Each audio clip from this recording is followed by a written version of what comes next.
In this video, I am going to read you a poem by a Rosicrucian mystic. Afterwards, we will discuss the wisdom that can be derived from it. The sun may be clouded, yet ever the sun will sweep on its course till the cycle is run. And when onto chaos the systems are hurled, again shall the builder reshape a new world. Your path may be clouded, uncertain your goal. Move on, for the orbit is fixed for your soul. And though it may lead into darkness of night, the torch of the builder shall give you new light. You were, and you will be. Know this, while you are, your spirit has travelled both long and afar. It came from the source, to the source it returns. The spark that was lighted eternally burns. It slept in the jewel, it leapt in the wave, it roamed in the forest, it rose in the grave. It took on strange garbs for long eons of years, and now in the soul of yourself it appears. From body to body your spirit speeds on. It seeks a new form when the old one is gone. And the form that it finds is the fabric you wrought on the loom of the mind, with the fibre of thought.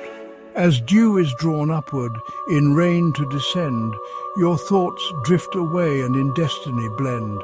You cannot escape them. Petty or great or evil or noble, they fashion your fate. Somewhere on some planet, sometime and somehow your life will reflect all the thoughts of your now. The law is unerring. No blood can atone.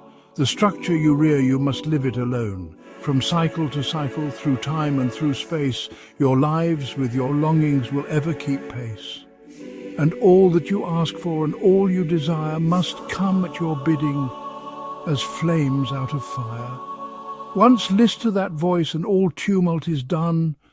Your life is the life of the Infinite One. In the hurrying race you are conscious of pause, with love for the purpose and love for the cause.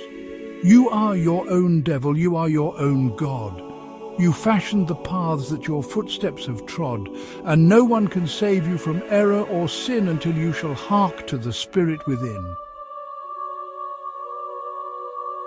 The poem was written by Ella Wheeler Wilcox and is called The Builder, but is also known by the name The Law. The poem can be seen as a metaphor for the premise discussed in a previous video, that we are each temporarily individuated parts of the Godhead or one higher universal power. We are souls clothed in a body. It suggests to the reader that while we do have some free will, there is a divine unity or underlying guiding force in our lives, shaping our paths and destinies. The builder, whether we call him or her God or the one universal force, is the master architect of all existence, carefully crafting both the physical universe and the spiritual realm in endless cycles of rise and fall, death and rebirth.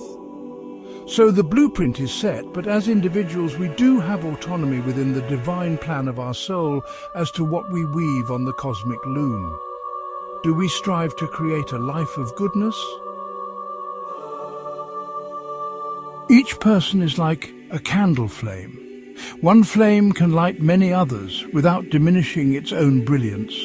Even when our light is eventually extinguished, it lives on in others who we have shared our light with, and each in turn can keep lighting the way for others. The poem's emphasis on light and perpetuity can be interpreted as aligning with spiritual growth and immortality of the soul. By recognizing the divine light underpinning our lives, we have a choice whether to strive to recognize our interconnectedness and to banish darkness, ignorance, and selfishness. In essence, Wilcox's poem is a call to live a luminous life and leave a legacy of light, to understand that we all contain an eternal flame, a spark of the divine within us. The law is unerring. We must light people up with love and not seek to blow them out or quash their luminosity. We all come from one common source, and to it we return. What do you think of this poem? Do you find it inspirational, or do you take issue with its premise? Please comment, share, like and subscribe for more timeless wisdom.